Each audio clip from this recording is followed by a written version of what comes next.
เป็นสุขสื่นใจเหมือนใดพบแม่มารดาเพื่อนนักกีฬาเขามาสร้างความลื่นแก่ถึงอยู่ต่างแดนพ่อแม่เสื้อเผ่าพงษาพบกันวันนี้ด้วยเกียรติศักดิ์ศรีน้ำใจกีฬาทุ่มกายใจซุ้มอุลามาเฮามานักกีฬาลาว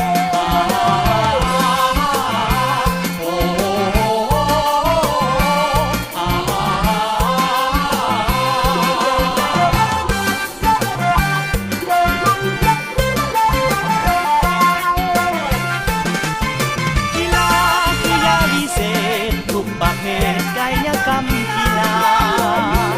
พ่ายแพ้ชนะคือเกมกีฬาอยู่ที่ใจเฮาภูมิใจนักหนาที่ได้มาพุ่มลุมกันเขาเสริมสร้างกีฬาลาวเดินก้าวให้ถึงจุดหมา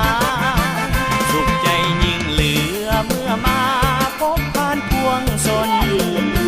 นักกีฬาทุกคนสู้อดทนเข้มแข็งแห่งใจ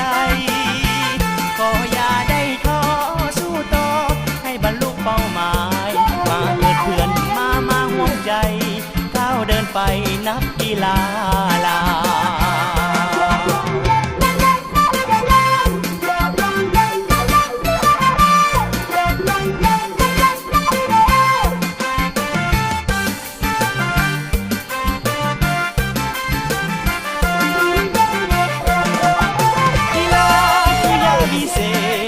ประเภทกายกรรมกีฬา